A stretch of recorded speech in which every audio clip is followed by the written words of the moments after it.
Real quick, I want to plug fasting and detoxing. Fasting is amazing. Your body is it's going to do amazing things. Your body's going to heal itself in the ways that you've never seen before, and that's what you can expect for your first Ramadan.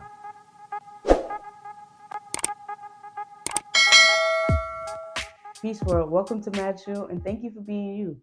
Today we're going to be talking about Ramadan and why I practice Ramadan as a non-Muslim. So let's talk about it. What is Ramadan? And again, I'm a non-Muslim, so I do encourage you, if you want to talk more about the ins and outs of being Muslim and Islam, that you go to somebody's page that is Muslim, so you can get the real from somebody that practice day in and day out. But I'm just giving you my perspective as a non-Muslim. Yeah, that's my disclaimer. So first of all, what's the story of Ramadan?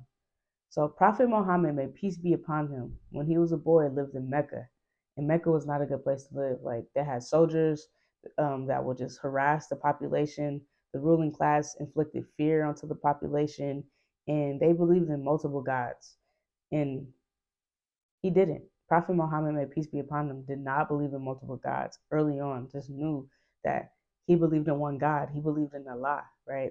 So every year there would be this festival in Mecca, and he would dip, he would leave, and he would just go get closer to God, keep praying, meditating, and just create some separation between him and Mecca.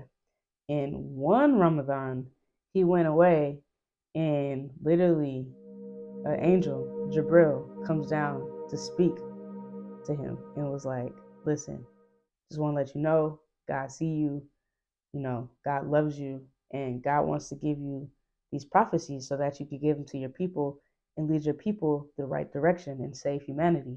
And Prophet Muhammad was like, bet, like, I can do that. Like, I believe in you so much, I'm willing to do whatever it takes. So that's why Ramadan is such a holy time, because like the world was literally in shambles at this time. And Jibril, the angel, came down to talk to Muhammad, the prophet, and was like, we got it. Like, these messages we're going to give you are going to lead your people to a safe place. So Ramadan is just a powerful time because it points to a time where everything was going awry and the people were able to go back and lead themselves to justice. I think that's a fire story, honestly. I told it just like how I told it, but like you really got to read the Quran to get the full gist. Um, and how it's practiced. So it's a dry fast. You can't drink water, What? can't eat food, can't have sex, can't smoke.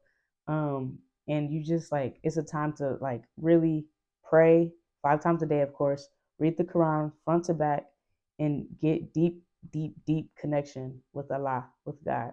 So I practice Ramadan because, first of all, the same reason a lot of people do, to get closer to God, get closer to Allah, right? And anybody that's ever fasted knows that you are on a different level when you fast. So imagine doing that a month straight, you know what I'm saying? A dry fast, no water. You're praying 5 times a day, you're reading the Quran. Imagine that atmosphere, what kind of atmosphere that creates in your year, right?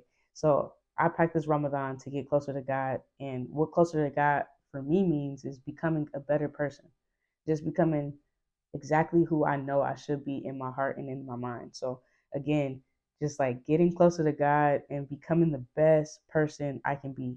And then also I'm a revolutionary, so being the best revolutionary I can be. And what that means is really aligning myself with the revolutionary practices, making sure people are fed, around me, like all the shelterless and homeless people around me, really kicking that in. I also run a clinic and also help run a farm. So, like, really devoting my time and being in the field and giving my deeds to my people. So, that's what Ramadan is to me, and that's why I practice it. And it's such an important time for me.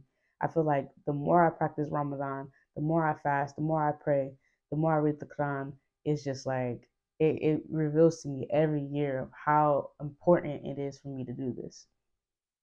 So let me just give y'all a little backstory, because I know some of y'all are wondering, like, bro, why is you not Muslim? And like, I do ask myself that question, but I have reasons. So, in order to tell y'all that, let me give y'all some background stories. So, first of all, my grandma, my mom's mom, is Catholic. My mom is Christian, and my dad's dad is Muslim. So there you have it. I've been engulfed and entrenched in three different religions my whole life. So when I was a baby, when I was a kid, I used to hang out a lot with my grandma, and we used to go to mass. And I grew up in mass. I grew up in the Catholic Church, and to be real, y'all, I didn't really vibe with Catholicism, just because it just never really called to me. It didn't resonate in my heart. I always liked to like listen to the stories, but it never really resonated with me, if you know what I mean. Moving on, when I became middle school, I started to go to church a lot with my mom. In the Christian church, I like the Christian church. Like for the most part, like the music is what really called to me and kept me there. Like I'll close my eyes and listen to the music in the Christian church and just like cry. As a little kid, like a middle schooler, I'm emotional, but like yo, that's always been significant for me. Like gospel music is fire for me. Like I don't know what it is, but that's what kept me. And I really do love like the Bible. Like the Bible's a banger. Like it's a fire book. And I read the Bible a couple of times, and every time I'm like, these are great stories, and I apply it to my life still to this day. But I did have issues in the Christian church at a young age. I felt like there was a lot of contradictions that were like from the Bible to like the Christian, like even like down to like not eating pork and things like that. Um, just a lot of like different things that I was just like, I don't see how these things make sense for some of the Christians that I know in my life and reading the Bible. So that disconnect pushed me to like seek other things. And then in 11th grade is the first time I practiced Ramadan, and I vibed with Ramadan. I struggled my first year really hard. Like the 11th grade was like, when I was in 11th grade, I struggled so hard. Like it was so hard for me to get through it, but I did it and I felt very accomplished and proud. And I decided that I'm gonna keep going with this and I'm gonna keep doing it. Um, but the mosque, the masjid, like made me feel uncomfortable, like the gendered stuff, and then also the homophobia at the specific masjid that I'm talking about, that I'm thinking about, like really kind of like pushed me away, honestly. Because if you can't tell, like I'm gender fluid, and I didn't really find a place inside the actual masjid, like the Quran, I vibe with. The stories, I understand. Ramadan, I vibe with, and I respect it. Overall, not to say like I don't respect Islam, because I really do, and I really appreciate Islam, and I hold it dear to my heart, especially for giving us Ramadan, for giving us the practice, and also um, for saving humanity from going astray and believing all these other things, right? But something about like just the masjid and like not really feeling welcome or comfortable in the masjid, being who I am and knowing what I know about myself. So that's why I never took shahada, and that's why I still practice Ramadan though, because I'm like I still vibe with it. And all that to say, like all of these things make me who I am, but I've never went to one religion, because in every religion I found something that made me feel uncomfortable or turned me away. But ultimately, what I feel like now is I believe in the commonality of all of these religions, because all of them have something really important that I can take from. And now I'm just a believer in, again, the thing that unifies these religions, which is being a good person, right? Believing in one God, believing that one God created this whole thing. That's my belief. And that's what I feel, and that's what I know to be true. And yeah, that's why I never became Muslim or Christian or all these other religions, because I just like always found something that like kind of pushed me away, kind of pushed me towards something else. But yeah, I still practice Ramadan because again, Islam is a great religion, and I also appreciate in Islam like that it speaks about not just succumbing to your oppressor, right? Not to just like turn the other cheek, but to stand 10 on what you believe in and fight for what you believe in. And I do that every day. So I think that's fire. Um, cool. So that's why I'm not Muslim and all that. But I, again, really respect Islam, and I think it's fire. So moving right along, how do I prep for Ramadan? So in the beginning, literally, I'm telling y'all, my goals for Ramadan were like, just wake up, drink some water, please, before the sunrise, because I had trouble waking up for Sahud for the first meal of the day and for the first prayer of the day. I would like barely wake up and like wake up 10 minutes before the sunrise, drink heck of water, and not have enough time to like really eat. So as I progress and get older in my practice of Ramadan, I now wake up on time. Also, like in the beginning, I wasn't praying 5 times a day and I wasn't reading the Quran. And I think those things alone really made my Ramadan hard. So to prep for Ramadan, I make sure I have enough water, food for the morning, and I make sure that I'm ready to read the Quran. Those are three big gems I feel like are really important for Ramadan.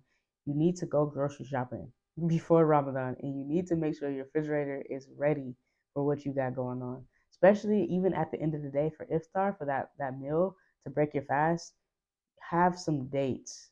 Have dates on hand. Even if you don't like dates, dates are a perfect way to break your fast.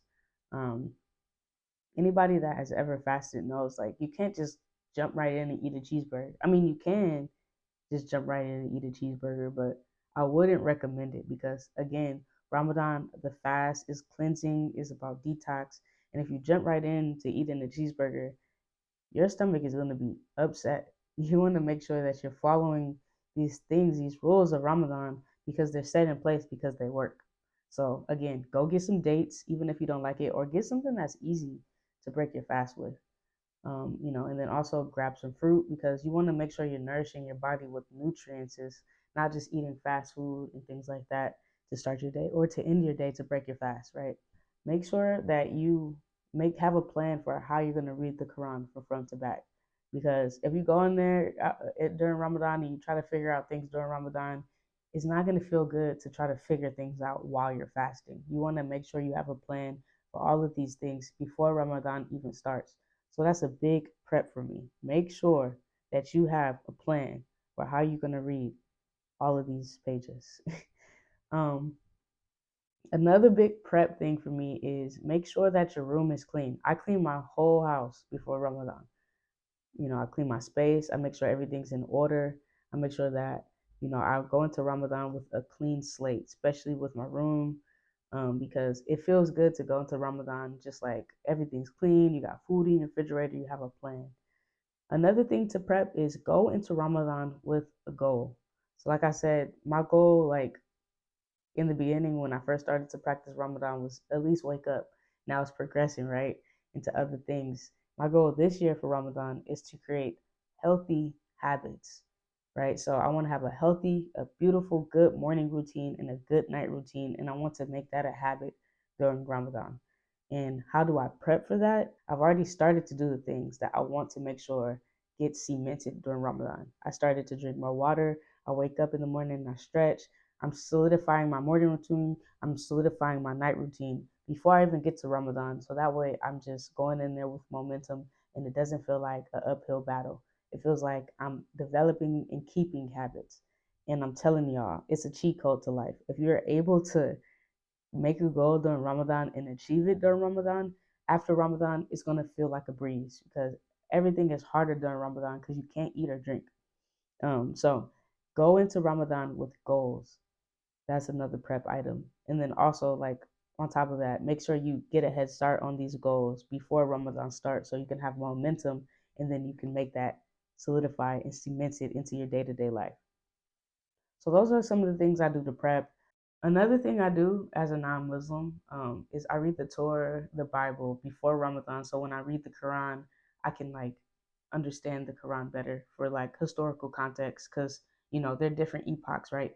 The Torah was written first, the New Testament was written after that, and then the Quran was written. So, this that's just something random that I wanted to share that I do so I can get a good understanding of the terrain and why the Quran was even written to give us to give me some like structure. That's random. Real quick, I want to plug fasting and detoxing. Fasting is amazing. Your body is it's going to do amazing things. Your body's going to heal itself in the ways that you've never seen before, and that's what you can expect for your first Ramadan. What to expect if this is your first Ramadan? Now, I want to give a major plug to fasting. Fasting is one of the easiest ways to really clear up mental health, to get mental clarity. Your digestive tract resets, give your digestive system a break. And a lot of ailments in your gut can be cleared up at this time. And then also your spirituality gets really rich during this time. So it has a lot of different benefits mentally, physically, and spiritually. And it's just like a major plug. Like I think like my first Ramadan where I really hit all the marks. I read the Quran, I prayed 5 times a day, and I ate healthy and I drank a bunch of water. It was the best I felt in my entire life. So if this is your first Ramadan, I encourage you to have the discipline to get these things going and do all of the steps to get the best results. And again, this if this is your first Ramadan, expect for your energy levels to maybe be lower than usual, or to have to take things slower, to take more breaks. But I promise you, the benefits are everlasting, and you might not feel them during Ramadan, but after you're done with Ramadan, you will feel so amazing. Your spirituality, your physicality, and your mental clarity will skyrocket. I promise. So if this is your Ramadan, first Ramadan and you're watching this video to prep, good luck. I believe in you. And yeah, I hope you have a great one. So that's all I got. Thank you for listening to my video. If you made it this far, you're a real one. Please comment down below anything that you feel, you disagree with something. I'm open to all of it. I hope Allah hears your prayers this Ramadan and that you have a great one and that all of your blessings get heard and granted tenfold. Inshallah. Thank you. Have a great day. Oh, and remember, you are enough, you have enough, and you do enough.